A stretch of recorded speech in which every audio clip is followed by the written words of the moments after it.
koris, un viņi pilnīgi neko nesaprot, bet viņi bija atvedusi man tā kā pa to dienu paslēpot uz pašu kalnu augšu, vai ne? Tur man bija iespējams 4, varbūt 5 gadi, jā. No tās augšas tādā vecumā vēl neviens nebrauc. Tur beidzās.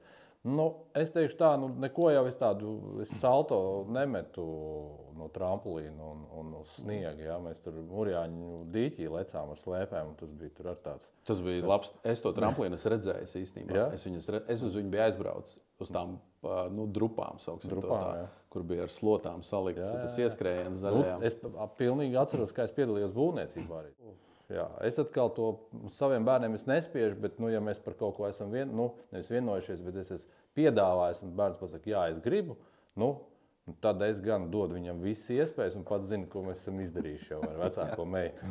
Es tev, un tas man atvēra jaunu horizontu, jaunu lapspusi visā, kas ir freerides, kas ir neskartā sniega baudīšana, un, kādus 18 gadus.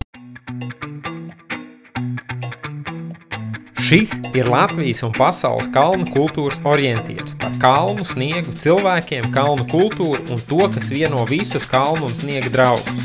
Sniega klubs podcasts sezona nekad nebeidzas. Labdien, cienījamie Sniega kluba podcasts sezona nekad nebeidzās klausītāji, skatītāji, labi vēlētāji un sekotāji. Šodien mēs esam Agenskalnā, Krodziņā 2 riteņi, un šodien mums ir īpašs viesis Māris Birzulis. Māri, un tagad es lūdzu tevi iepazīstināt ar sevi skatītājus un klausītājus 3 teikumos. Vakar skatītājiem un īsumā par mani. Ne jau par vecumu, bet par droši vien no kurienes nāk un kā tik tālu atnāca. Nāk no Vidzemes, esmu dzimis, kā teikt, arhitektu ģimenē un sporta entuziastu ģimenē. Vecvecāki ir pedagogi un amatnieki. Tas viss arī, laikam, kad bērnībā ir ielikts man šūpulī. Gan prasmes ar rokām, gan zināšanas, gan, protams, arī sportiskās aktivitātes. Esmu aktīvs vēl joprojām burāšanā un sniega priekos uz kalna. Un, ikdienā vēl trenēju bērns burāšanā. Vadu pāris uzņēmumus dažādās biznesa nozarēs. Un arī, kā teikt, nesenie notikumi man pamudināja stingrāk pieņemt šo lēmumu, ko jau iepriekš biju apsvērs, esmu arī zemesargs. Super. Ļoti laba iepazīšanās, jā, tātad mums viss ir skaidrs. Un šeit mēs runājam galvenokārt par kalniem un par cilvēkiem kalnos, jā, un par cilvēkiem sniegā. Un mēs ar tevi esam daudz pieredzējuši kopā, jā, un tu arī pats esi pieredzējis visādas lietas. Un es gribētu parunāt tieši par to kalnu daļu, jā, tātad kā tas viss sākās, no kurienes tas viss nāk. Mēs dzirdējām tādu vecāku aktīvu sports. Tu man vēl nesen atsūtīji bildi, jā, kur stāvu es, jā, tāds pavisam masu un tavējie. Mūsu vecāki, jā. Jā, vecāki. Un, tad, jā, kā tas viss sākās? Kā man sākās? Jā, droši vien jau tas ir ielikts manā DNS kodā, jo tiešām mani arī vecvecāki bija aizrautīgi kalnā kāpēji. Jā, viņi izstaigājuši ir Tjančana un Altai kalnus, un nākamais jau bija mana mamma, bija aktīva kalnu slēpotāji. No Siguldas mājām pa kluso lavījās uz Klaukām. Skatīties, kā vīri brauc uz slēpēm lejā, un tad arī 15 gadu vecumā viņai tika slēpju komplekts. Nezinu, tad precīzi tas stāsts, kas un kā, un tā viņa, kā teikt, aizslēpojās līdz PSRS izlasē un PSRS čempions medaļai. Attiecīgi arī es šurp turp, bet arī biju jau uz kalnu nokļuvis, un man pirmā slēpošanas pieredze bija iemūžināta Gaiziņkalnā, kad man bija 2,5 gadi, un es piedalījos Gaiziņkalna karnevālā. Tā, šos te jau 46 gadus vēl joprojām uz to kalnu brauc. Tu kaut ko atceries no Gaiziņkalna? Nē, no tā laika nē. Bet kas ir tava pirmā atmiņa par kalnu? Tāda apzinātā, ka tu saproti, hei, es esmu kalnā, es tagad daru šīs lietas. Jā. Tāda pirmā un no pašas jaunības atmiņa, kas man joprojām ir prātā, ir, kad skolēm brīvlaikā Un acīm redzot, es biju bērndārznieks. Ja, kad arī bērndārzā bija pauze vai kaut kas tam līdzīgs. Sakot, mana vecāmāma aizved uz kalnu.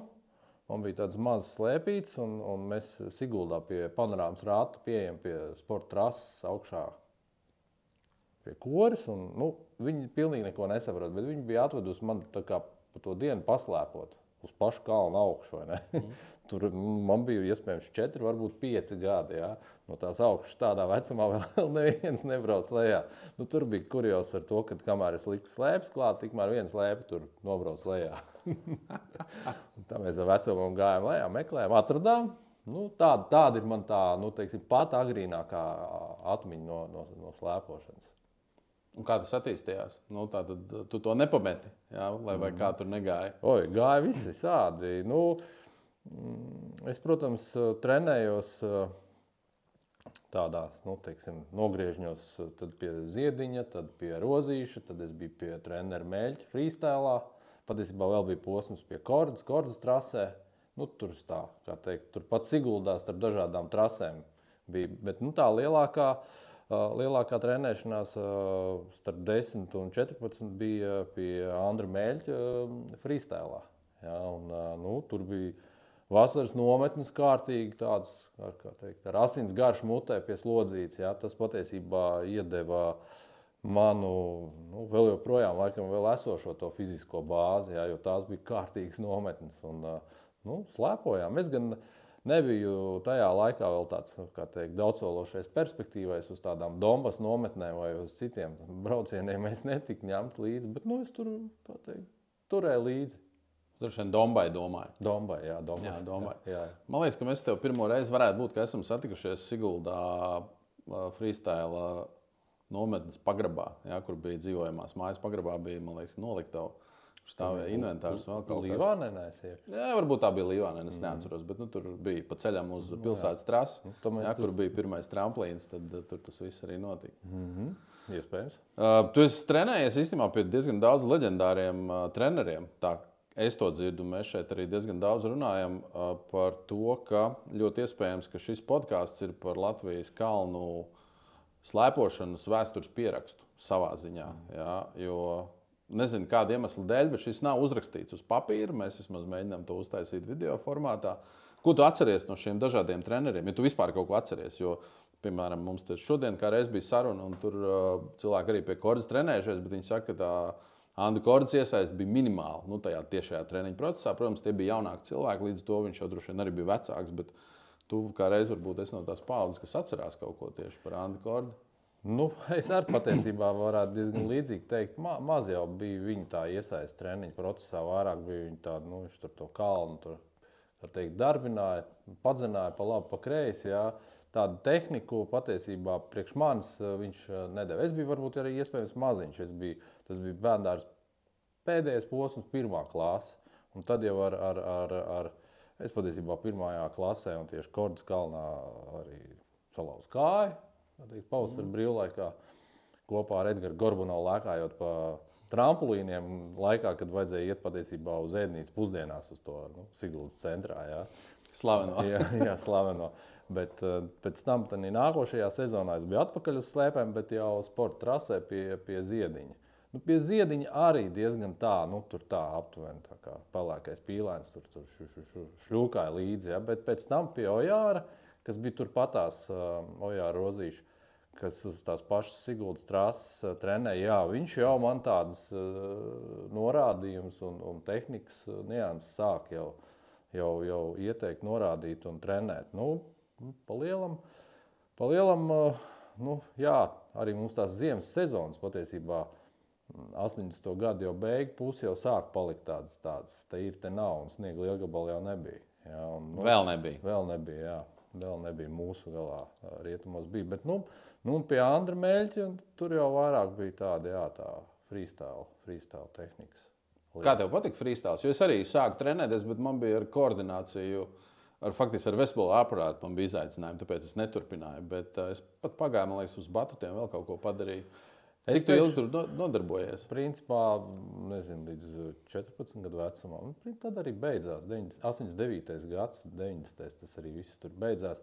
Nu, es teikšu tā, neko jau es salto nemetu no trampolīna un uz sniega. Ja? Mēs tur Murjāņu dīķī lecām ar slēpēm, un tas bija tur ar tāds. Tas bija labs. Es to trampolīnu redzēju īstenībā. Ja? Es uz viņu biju aizbraucis uz tām drupām, kur bija ar slotām salikts. Tas ieskrējiens zaļajām. Es pilnīgi atceros, ka es piedalījos būvniecībā arī. Tur viss process un nesām likām, un tur bija lielie džeki jau tur klapēja dēļus un baļus, bet mēs pienesām. Bet, es teikšu tā, ka man atkal freestyles iedeva tādu vispārējo treniņu bāzi. Ja? Tāda slēpošana bija man vairāk tā, tāda autodidakta štēle. Es pats slēpoju. Protams, tā tehnika nebija izcila, citiem bija labāka noteikti, un viņiem bija rezultāti sacensībās, bet tas nebija man vecāku mērķis uz sacensību rezultātu, ja, stumt. Es vienkārši piedalījos un biju procesā, attīstījos vispārīgi. Ja, un patiesībā jau tajos 12, 13 man pieslēdzās klāt burāšana. Ja, un tas tad arī man reāli parāda kārtīgi.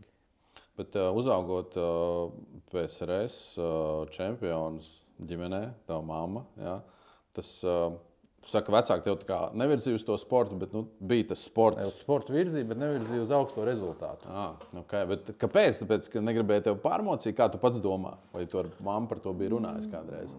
Jā, es par to ar viņu nepaspēju laikam izrunāt, bet nezinu, tāda varbūt bija ģimenes politika. Tu atceries, mamma dzīvoja ar Andri kopā, varbūt Andrim nelikās tas cinim, jā, tāds aktuāls, jā. Punkts, ka tagad jaunieti vajag kārtīgi dzīt. Bet, jā, es atkal to saviem bērniem nespiežu, bet, ja mēs par kaut ko esam nevis vienojušies, bet es esmu piedāvājis, un bērns pasaka, jā, es gribu, tad es gan dodu viņam visas iespējas un pats zinu, ko mēs esam izdarījuši jau ar vecāko meitu. Jā, super. Labi, tu aizgāji uz burāšanu, tas tev tā kā paņēma visu dzīvi, bet tu jau no kalniem neaizgāji projām. Nē, nemaz. Tāpat tās turpināja braukt, studiju laikā mēs braukājām uz Mežezera trasi. Ja, ja atkāpja atpakaļ pie treneriem, jā, es teikšu tā, man tie galvenie treneri patiesībā priekš manis ir Jojārs, Rozīts un Meļķis. Ja, tie priekš manis. Bet nevis tāpēc, ka es sasniedzu augstus rezultātus, bet patiesībā viņi man ielika to bāzi, uz kuras es vēl joprojām esmu. Tā es teiktu. Ja, ko es darīju tālāk? Tālāk jau bija studiju laiks. Sākām braukāt uz dažādām vietām, Baļļiem un Mežezeru. Tāds, kā teikt, just fun, jā. Bet, jau, kā teikt, man liekas, ka Rivo mēs 2. kursā aizbraucām, vai 3. es domāju. Paši džeki organizējāmies un aizbraucām uz Šveici slēpot. 2. kurs, 5 džeki, episks brauciens. Episks vienkārši. Tur neizplūdīšu detaļās, bet, viss, kas kam vajadzēja notikt tajā braucienā. Gan labais, gan arī negaidītais. Jā, viss ar transportiem un nakts pastaigām uz mājām, no ciematiem uz ciematiem. Bet, ko es darīju tālāk? Es patiesībā man aizrāvu freerides vienā brīdī, jo pateicoties tev, es nokļuvu tajā arī episkajā braucienā ar Russian Heliboarding Club. Ja? Tas, teiksim, kas bijis, bet tas tiešām bija viens varens brauciens kopā ar Kasparu Čekotinu. Bet viņš jau bija pateicoties tev, jo tu... Es pats nevarēju tikt, saprotu, tā bija tā problēma. Es tavu vietu aizņēmu, paņēmu tavu vietu, bet paldies tev. Un tas man atvēra jaunu horizontu, jaunu labspus visā, kas ir freerides, kas ir neskartā sniega baudīšana. Un, kādus 18 gadus turpmākos es katru gadu pēc tā brauciena organizēju grupas. Uzbekija, Kirgīzija, Kamčatka, Gruzija, Čīle, Argentīna, Indija, Kanāda. Varbūt vēl kaut ko nenosauc. Bet ir vēl šis tas neizbrauc. Tagad ir pauze, bet jā, kalni ir izbraukti daudz, un arī tu pats biji pāris braucienos, jā. Uzbekija, jā, Indija, jā.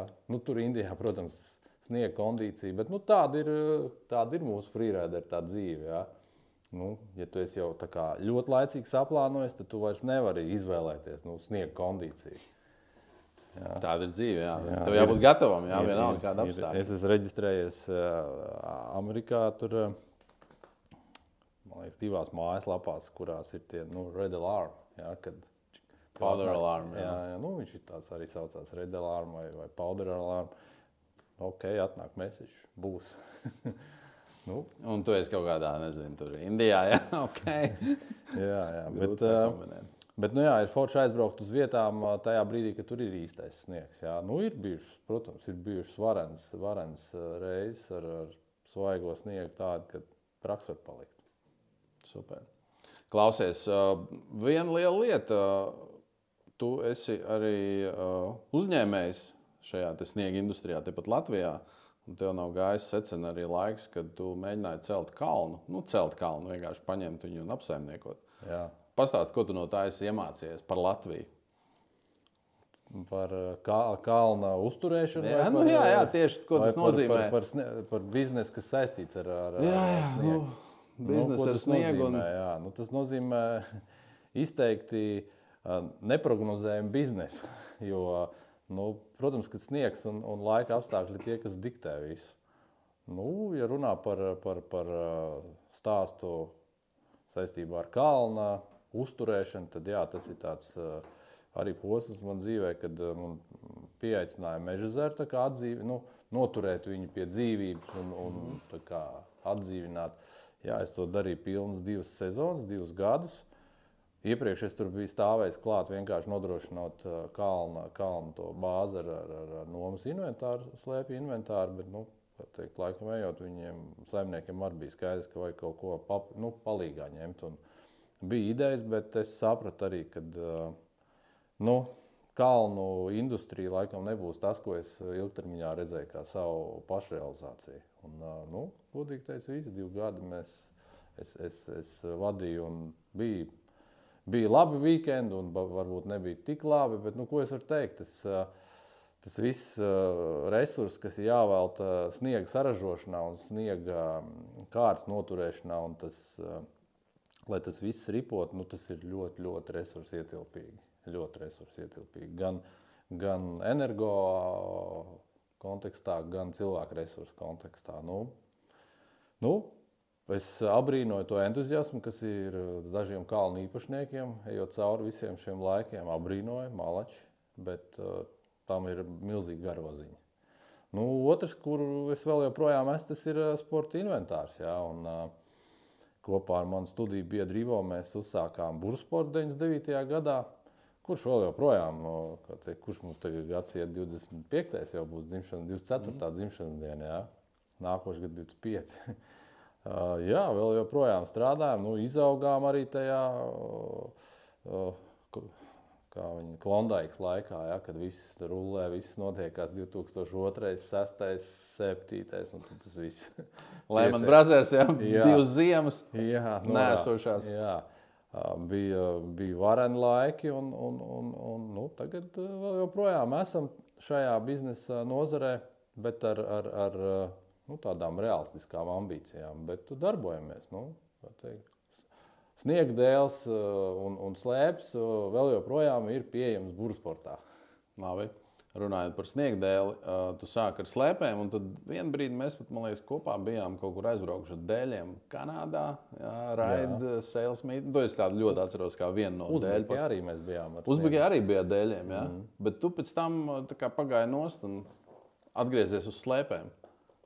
Kas man liek mainīt orientāciju tad no tā uz to un no tā uz orientācija ne, bet mēs tas spriežam arī, runājam ar cilvēkiem arī, kas ir bijuši gan, jā, un teiksim, tu atgriezies pie slēpēm, arī Kristaps, jā, piemēram.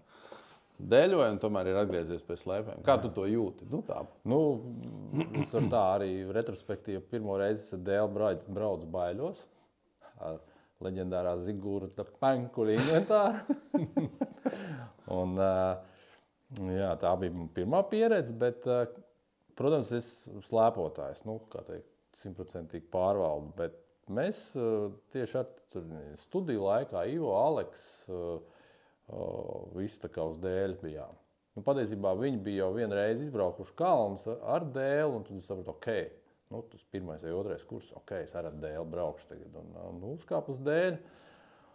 Un tas bija vienkārši forši, ar dēli pabraukt. Tad man bija periods, kad es ar cieto dēli braucu. Ja tu atceries tā, Siguldas kausa paralēlajā slalomā vinnēju un otrā vietā atstāju Zigurdu. Jā, viņš bija varan dusmīgs par šo faktu. jā, man bija tāds laiks ar cieto dēli, man patīk braukt un arī pa kalniem braukāju ar gigantu dēli un pa Latvijas slalomu dēli. Viņš ir tāds, tur ir, tā ir cita atkal snowboard niša, jā. Un atkāpa atpakaļ. Varēzāk sakot, vēl tas turpinājums uz sniega dēļ bija tāpēc, ka tad, kad es sāku braukt freeraidu, slēpju industrija, slēpju ražotāja industrija vēl nebija tik attīstījusies, lai tās slēpes būtu baudāms tajā sniegā.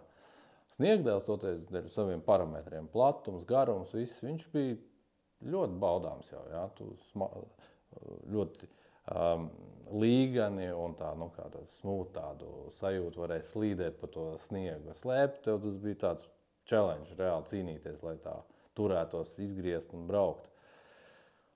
Man šeit tad patīk pasīties 80. 90. gadu īsfilmiņas par freeride slēpotājiem ar tām šaurajām slēpēm.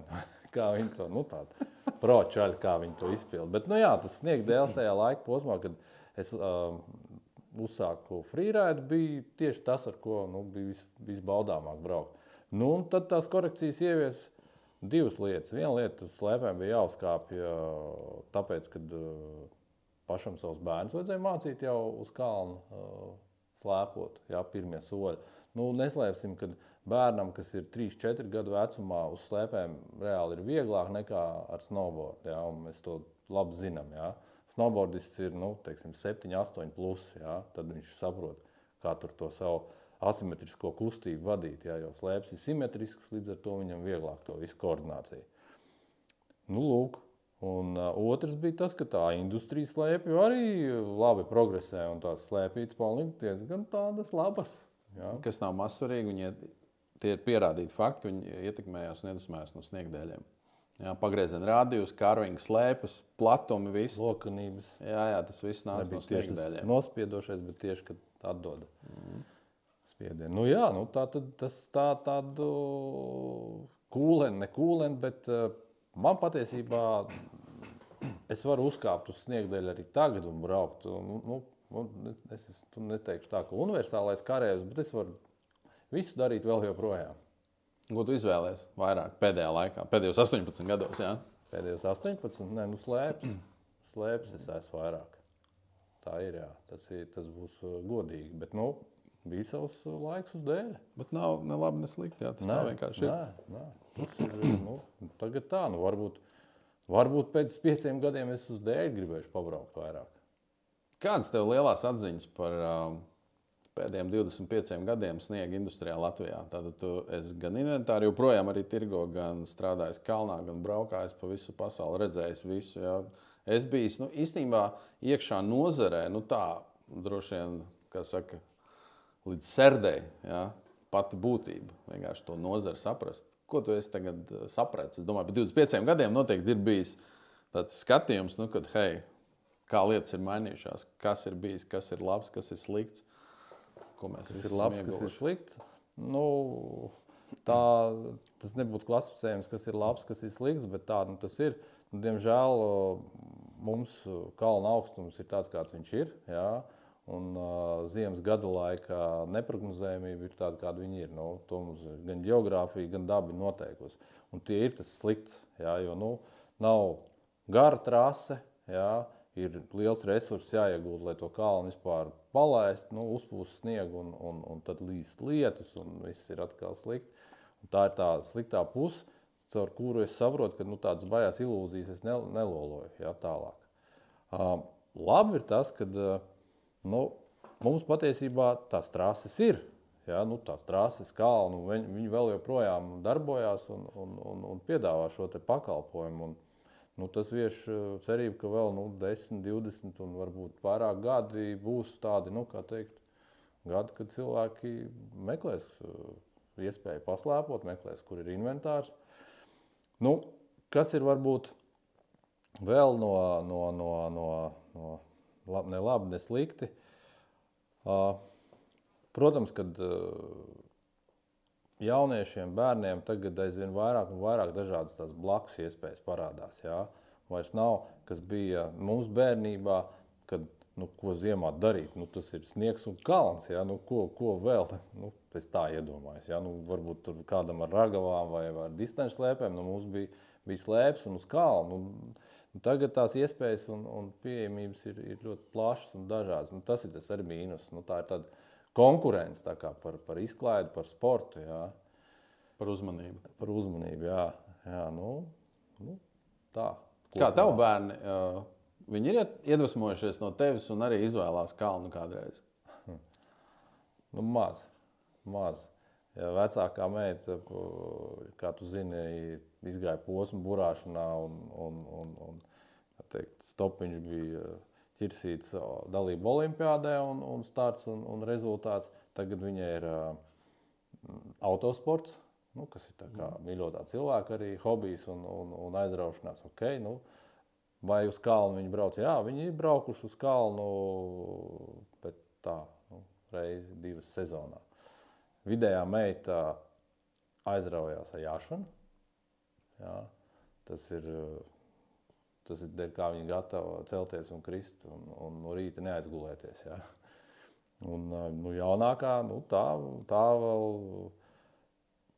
iet tēta pēdās un ir gatava braukt uz kalnu un mācīties slēpot, lai var braukt uz kalniem un turēt līdzi. Bet viņi saka arī, tēti, braucam, es gribu? Nē. Okay. Nē. Nesaka, tad jau redzēs, ko izvēlēsies. Es galīgi nespiežu, ka tagad es gribu, lai tu tur esi sekcijā un tagad slēpo un tā. Nē. Lai paskatās, pavēro.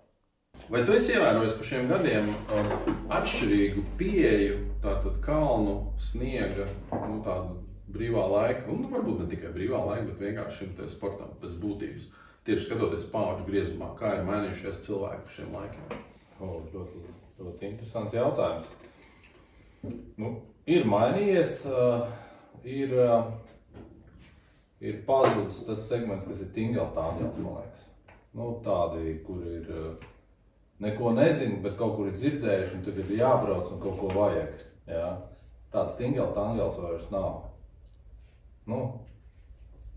Tāpat kā laikam lietuviešu džins biksēs Milskalnā.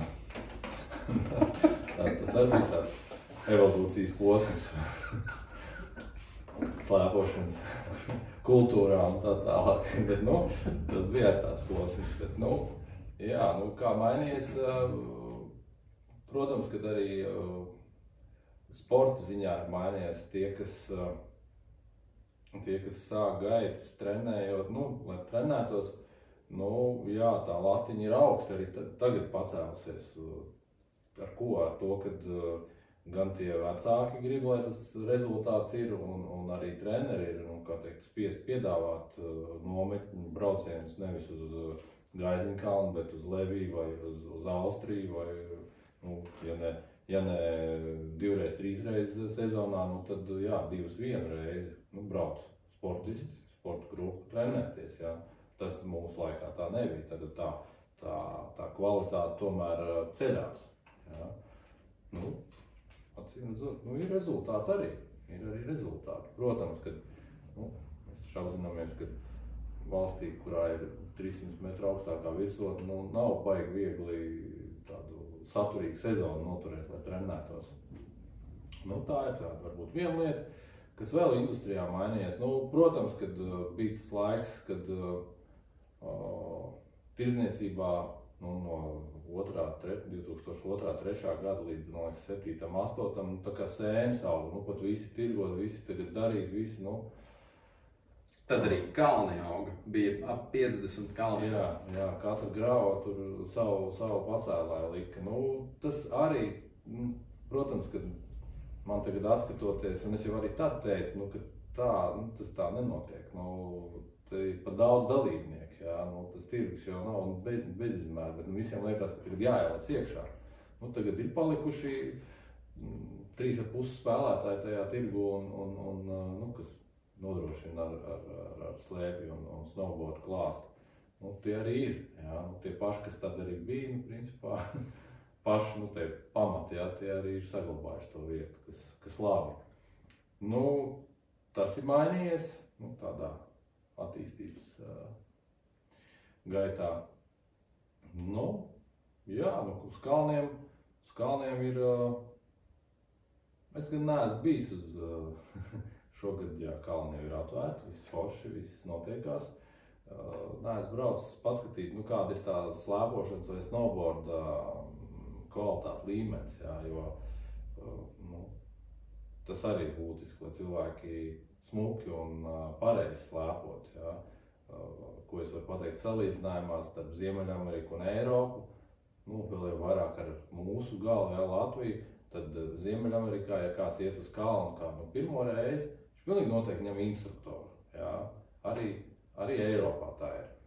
Un, ja viņš nav nu, tāds jau, kā teikt, pieredzējis slēpotājs, tad parasti tie Ziemeļamerikā slēpotāji iekļaujās klubos vai nodarbību grupās, ja, kur pieauguši cilvēki vienkārši viņiem ir nodarbības uz kalnu, viņi kopā ar instruktoru slēpo, apgūst prasmes, apgūst, slīpē. Nu, un, kā teikt, tad, kad ir sasnieguši kādu līmeni, tad, protams, viņi pastāvīgi ar slēpo, un to tik ļoti var redzēt, un Eiropā tas tā nav. Nu, tur tā pirmie, otrie soļi pamācās, viss fine, un tad ir tikai individuāli kāds kaut ko, tur ņem instruktoru un slēpo. Jā, ir ļoti daudz to instruktoru uz kalnu, bet salīdzinoši pret kopējo masu tas ir maz, ko viņi tā kā vēl māca slēpot vai snowboard. Un tad tas līmenis, ko tu redz, kāds ir Ziemeļamerikā uz kalnu, jā, un Eiropā, ir diena pret nakti. Tu vienkārši Ziemeļamerikā var sēdēt pacēlēm un reāli ar baudu skatīties uz to, kas brauc lejā, un tur frīrēda, kas pa skatu, cik smuki un tā. Nu, Eiropā ir tā, ka, nu, šitas labi, nu, viens nobrauc smuki lejā, jā, viens no pārējie tur tā, nu, kā teikt, frēzējot brauc lejā. Nu, Latvijā, protams, tas ir vēl droši vien, ka zemāk, bet, nu, es ceru, ka ir arī jaudz cilvēki saprot, ka ir svarīgi to instruktoru paņemt, to tehniku iemācīties un arī periodiski paņemt, atkārtot kādās lietas. Tu kādreiz esi ņēmis kaut kādu instruktoru? Nu, tiksim, ārpus Ojā Rozīšu un Andra Mēņķi. Nu, tev tad ielika vienkārši to pamatu. Jā. Nu, jā, īstenībā, zin kā, es arī esot snowboard instruktors tieši iesācīju apmācību, es arī ļoti labi tajā brīdī, kad es izgāju tos kursus pirms vairāk kā 20 gadiem, es sapratu, kāda jēga bija instruktoram. Un, piemēram, instruktors Haralds, ja mums labi zināmais, viņš jau man arī pirmo reizi parādījis par, kas ir pareizi stāja, jo to reizam mēs vienkārši mācām, kā māk tā mauc, jā. Un viss bija nepareizi savā ziņā.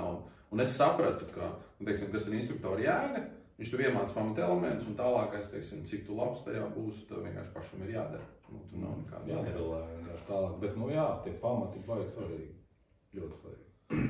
Nu jā, redzi, mēs aizrunājamies par tām paudzēm, par tiem pamatiem. Kā tu domā, kas notiks tālāk?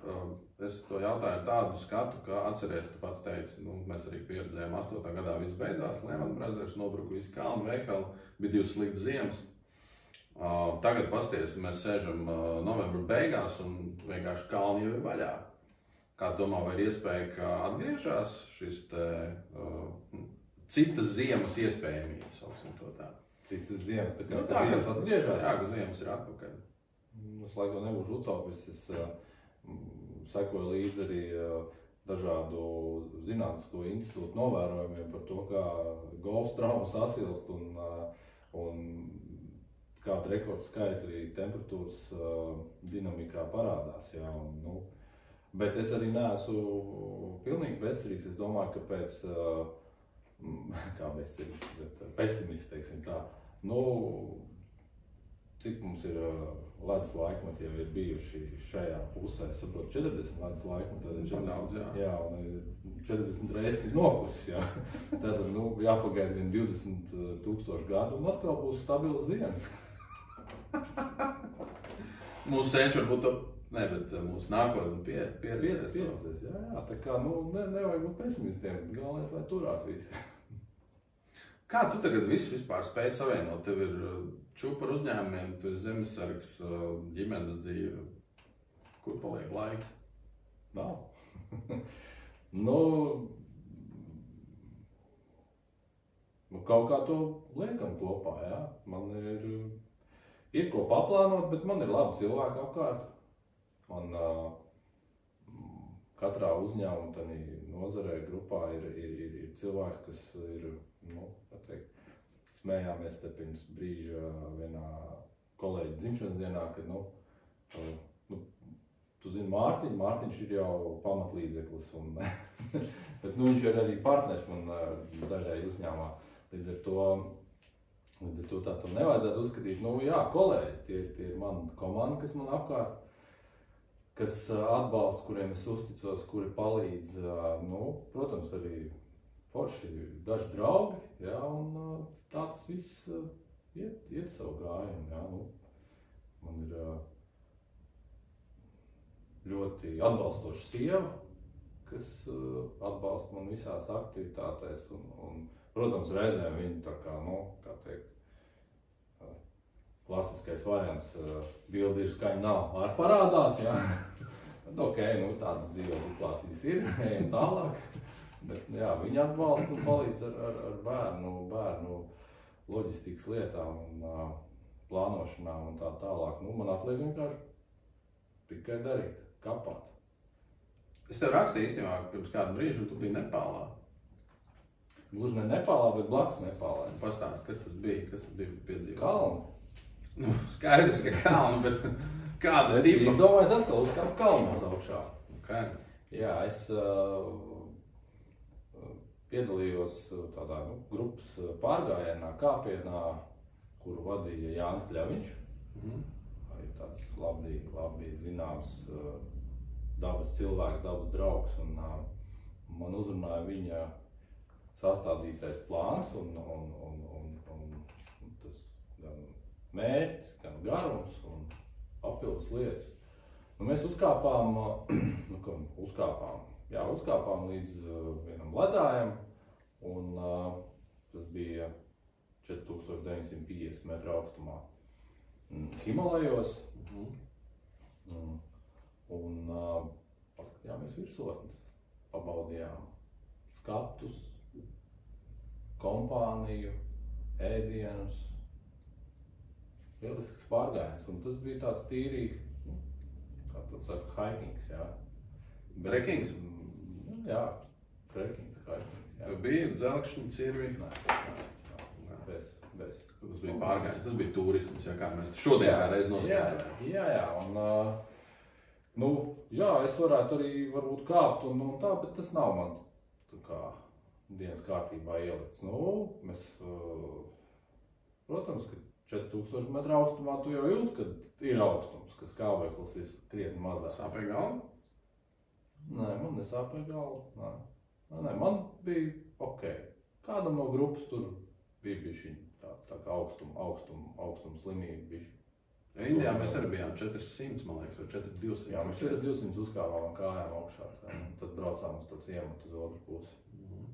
Jā, tāds pārgājiens, es gribēju izstaigāties, man bija arī vēlme tā kā, vispār atslēgties no vidas, un telefons nestrādāja, zona nebija.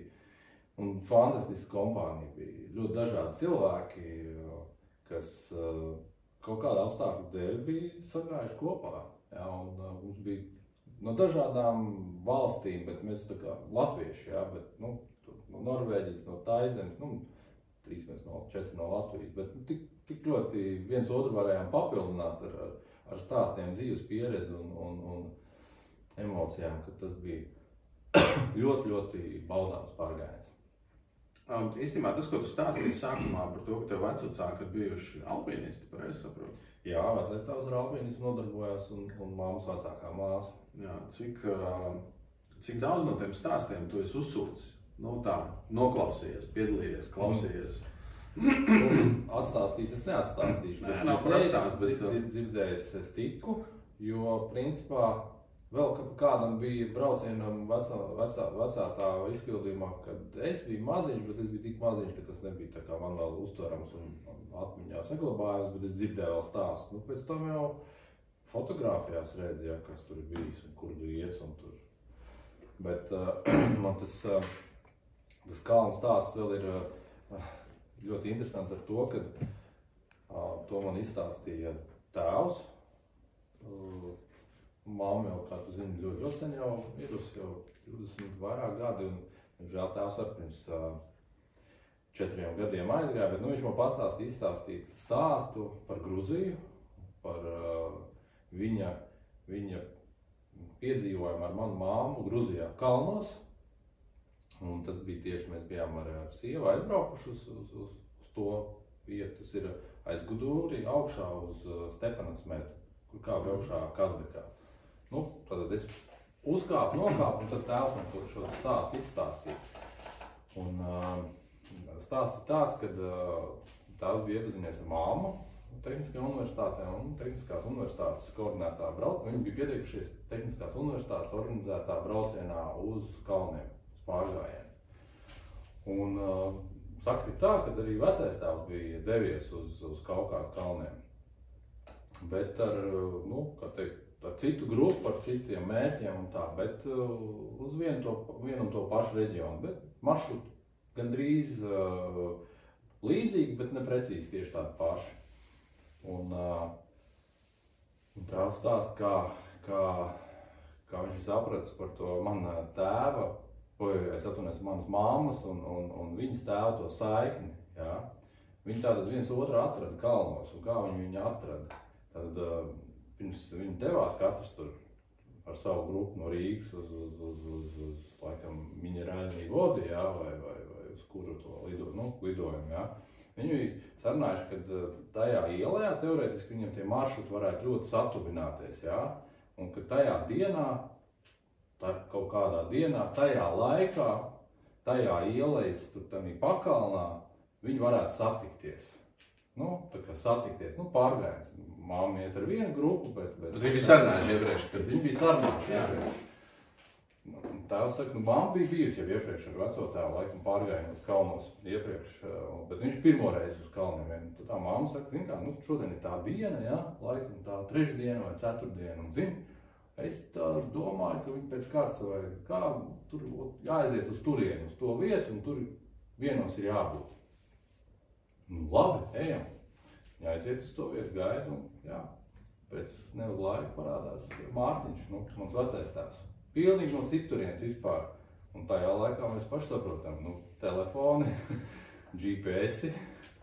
Jā, un viņi satikās kalnos, viņš teica, tas tādu iespēju viņam atstājis. Tad šie divi cilvēki, tad viņi tik labi jūta gan kalnus, gan viens otru, un vienā laikā, vienā vietā, pilnīgi citā pasaules galā. Neticami.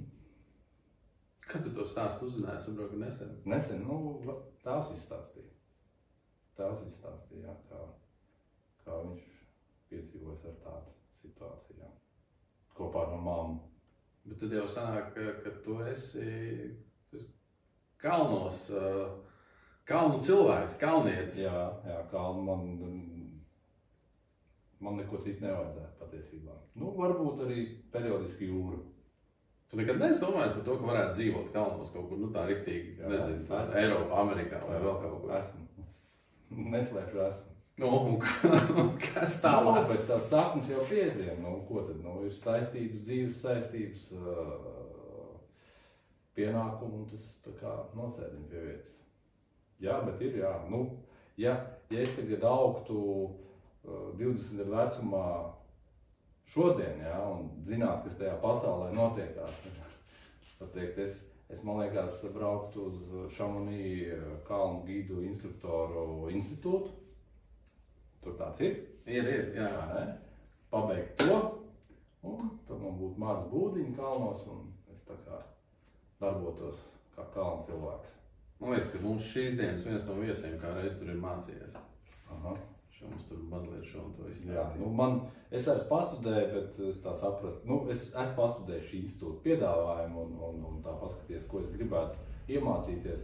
Lēti tas īsti man nav. Nē, bet tu zini, kā viss ir relatīvi. Viss ir relatīvi, protams. Es apzinos, varbūt.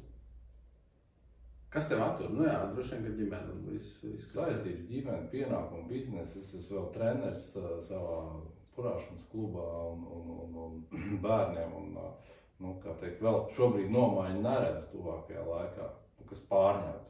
ko es arī ļoti labprāt gribētu. Ko tu dari pie tā, lai būtu jaunā paudze?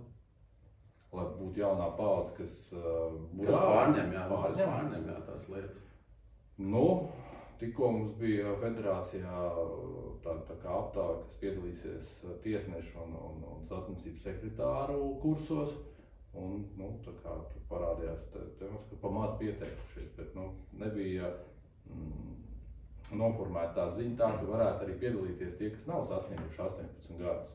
Jā, un es devu signālu, ka sniedzam tādu piedāvājumu, ka lai nāk arī jaunieši, kas 14, 15, 16 gadīgie, lai viņi nāk, sēž tās 2 dienas, paklausās, iemācās, izprot, un tad var iesaistīties arī sporta dzīvē. Klubu dzīvē, kas ir gan sociāli aktīvi, gan arī, kā teikt, viņi var realizēties tur. Var sakot, ir trūkums. Jauniešu trūkums, protams, un kas iesaistītos, bet tas jau ir mums pašiem jādara, jāiesaist. Es to varbūt vairāk arī par to, ka, nezinu, es pamanīju, droši vien es pamanīju sabiedrisku diskusiju par sporta pieejamību, par finansējumu, par to, ko mums vajag atbalstīt, ko valstī vajag atbalstīt, ko nevajag atbalstīt. Kā tu skaties, teiksim, vai šādas lietas, kas ir, objektīvi, viņas no vienas puses ir nelielam cilvēku lokam interesējuši. Tas nav futbols, tas nav hokejs, tas nav basketbols, bet joprojām tāpat laikā, teiksim, tas, ko es redzu, šīs sporta nodarbības, varētu to saukt tā, kas ir gan kalni, gan burāšana. Manuprāt, kā droši vien kurš cits sports, viņš audzina raksturu, viņš palīdz tapt par labāku cilvēku. Un tad ir tas jautājums, vai tad pat pie situācijas, kad šis nav masu sports, vai tomēr nebūtu jāizskat iespēja atbalstīt arī tādu veidu aktivitātes, jo, piemēram, tu arī pieskāries tēmai.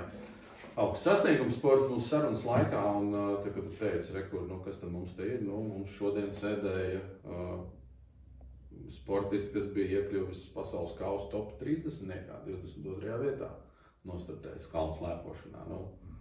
It kā no mazas valsts, bet kur ir tas rezultāts. Kā tu domā, kā valstī vajadzētu šo visu uztvert? Pie situācijas, kad mums ir liela problēma ar aptaukošanos un ar visādām citādām veselības problēmām. Es baidos, ka šis temats neiekļausies šī podkāsta atlikušajā laikā. Sprādzienu bīstams? Jā, sprādzienu bīstams, un tur ir ko runāt, un problēma ir, un man liekas, ka pēdējie notikumi arī sporta vadības pusē, kā teikt, Olimpiskās komitejas viss notikumi un arī ministrijā notiek izmaiņas.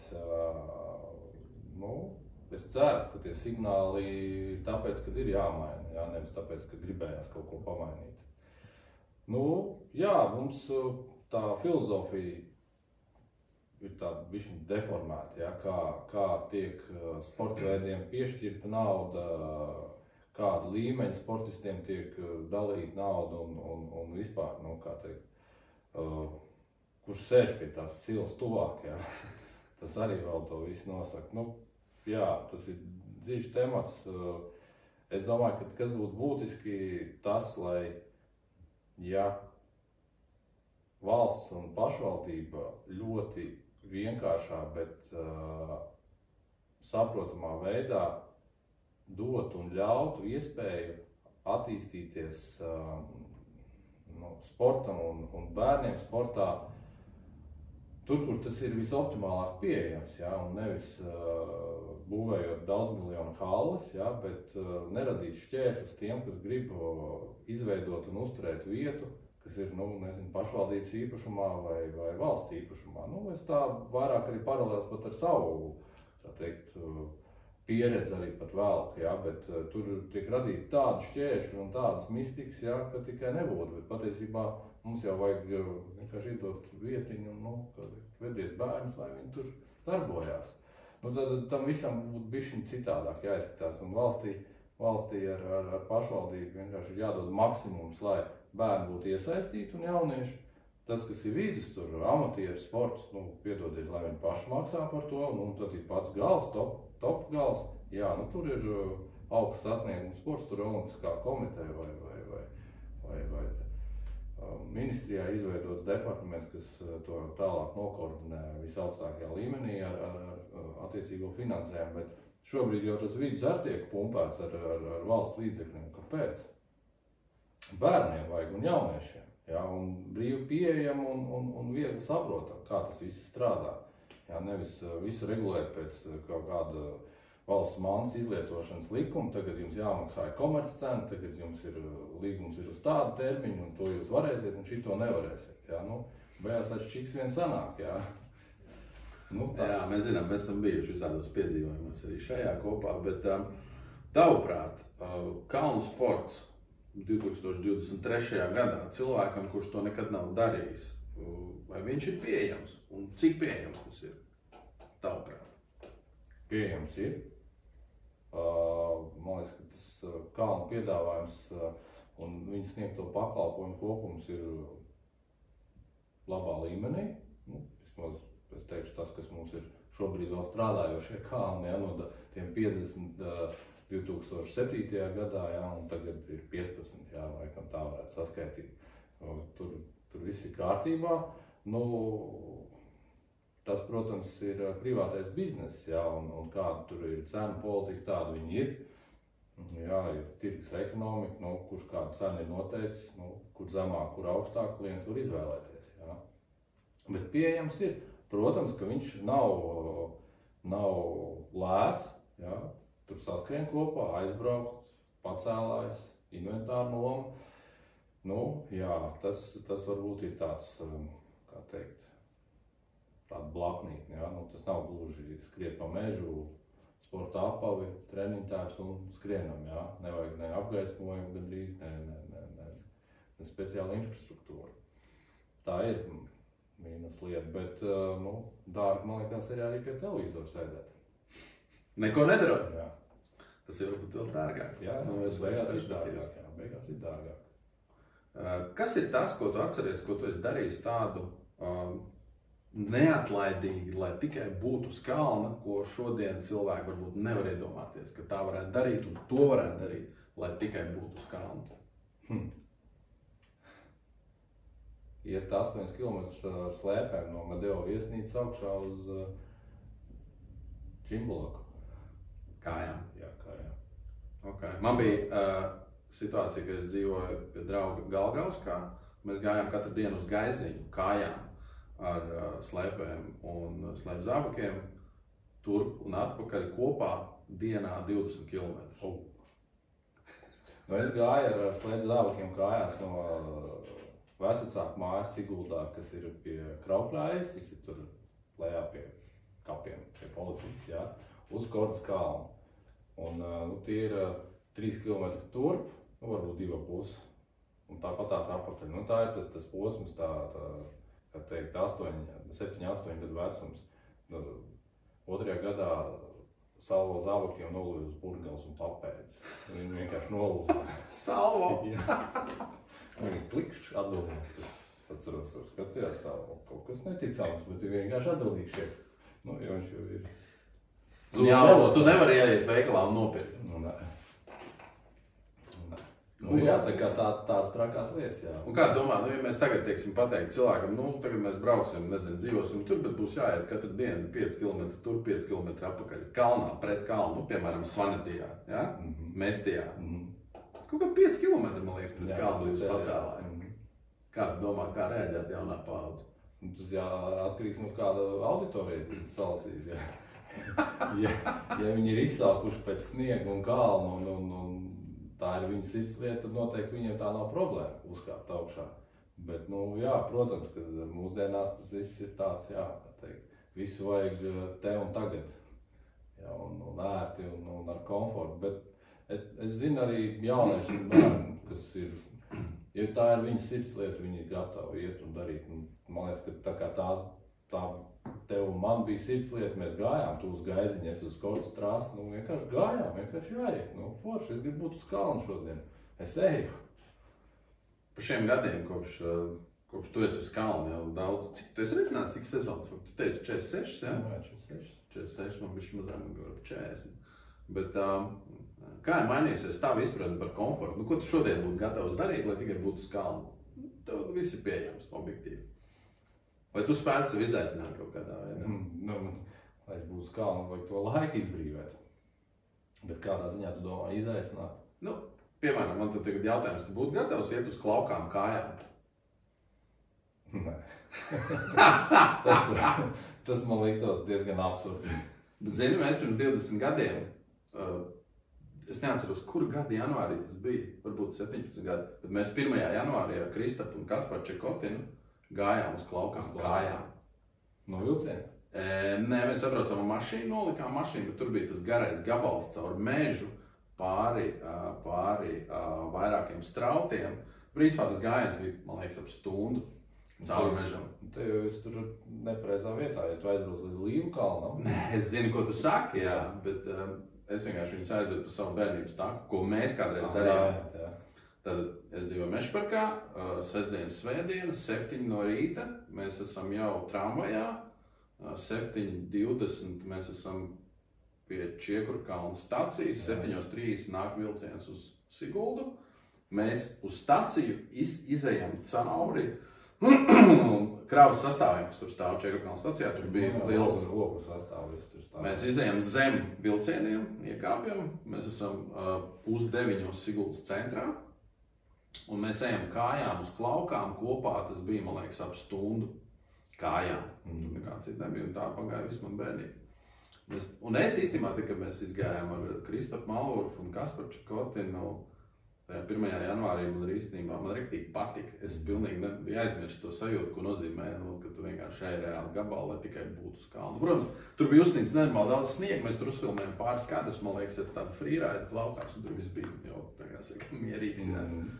Bet jā, es to atcerējos. Un, es vairāk domāju, kāpēc es to jautāju. Tieši kas ir tā beznosacījuma mīlestība, kuras dēļ tu esi gatavs darīt jebko? Vai tāda vēl ir tavuprāt?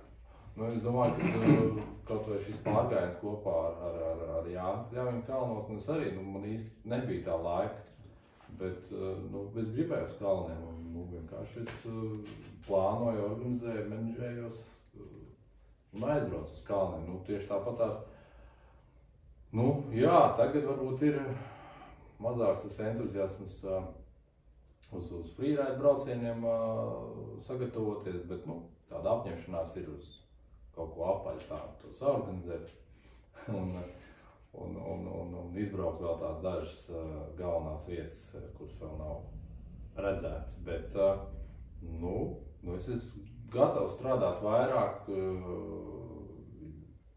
palīdzēt vairāk, bet uz to kalnu aizbraukt. Gribu, protams, ka gribu. Tā mīlestība nav izdesusi. Nav. Kā domā, cik ilgi mums tas būs? Jo man tā sajūta ir stipri līdzīga. Man liekas, ka kamēr mums ķermenis to ļaus darīt. Puļis saprotam, nekas jau šajā zemē nav mūžīgs uz šīs pasaules, bet kamēr mums organisms dos to iespēju, es domāju, ka galva mūs dzīs uz priekšu, prāts tā kā darīt. Ja? Kaut kādā jau brīdī, protams, arī tagad jau mēs esam, es domāju, es varu runāt par sevi, man nav vairs tas izaicinājums ieraudzīt pumpu no viņas nolikt tur tādu pamatīgu lecienu, ja? vai lidot pa kalnu lejā trakā ātrumā. Tik apstāties, pabaudīt, paskatīt, es atkal braucu tālāk un tā. Cits varbūt tas braukšanas baudas stils. Viņš ir mainījies ar gadiem? Mainījies, protams. Jā. Mēs izvērtējam to apstākļu, tos riskus tā kā vairāk jaunībā. Tad, protams, bija arī, tad vēl 10, 5 gadu, 10, teiksim, to dari vēl lec un darīja visu kaut ko. Bet brauksim, es domāju, ka līdz 100. Man tēvs 81 gadu vecumā joprojām brauc. Es brīnos. Es pats brīnos. Es vienkārši neticu. Bet viņš to dara, viņš saka, jābrauc. Viņš nevar visu dienu nobraukt, bet... Tas ir minimums, uz ko mums jāiet. Tavs tēvs, tad mums vēl 10 jāliek klāt, tad līdz 90. Daudz saka, ka mēs izskatāmies daudz labāk par saviem gadiem. Tas nozīmē, varbūt mēs esam auguši labākā pasaulē. Bet īstenībā mēs esam auguši labākā pasaulē. Statistiski.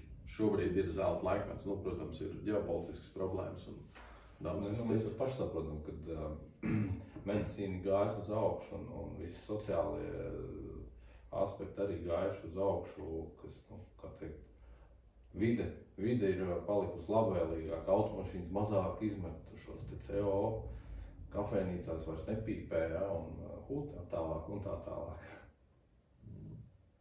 Māri, es domāju, ka šī saruna bija viena no neparastākajām, kas līdz šim bijusi mūsu podkāstā. Jā, jo mēs runājam par tēmām, par kurām varbūt ar citiem cilvēkiem mēs nerunājam tik ļoti, bet mēs esam arī pazīstami diezgan sen. Tas varbūt arī ir svarīgi, ka mēs zinām, ko mēs esam darījuši, arī kopā darījuši, arī katrs pa sevi un kādus ceļus gājuši. Un man bija riktīgi interesanti, es domāju, ka arī skatītājiem un klausītājiem un visiem līdzjutējiem. Un es tev gribu teikt paldies, ka tu atradi laiku. Jā, tas tomēr arī bija jāieplāno, jā, tas arī bija tāds. Bet man ir sajūta, ka šī nebūs vienīgā saruna mums ar tevi šeit, jā, par šīm lietām. Tāpēc, ka mums vēl ir daudz, kas padomā. Jā, paldies tev, paldies skatītājiem. Sniega klubs sezona nekad nebeidzās, podcasts Kroks, viesnīca 2 riteņi Agenskalnā un tiekamies jau nākamajā epizodē.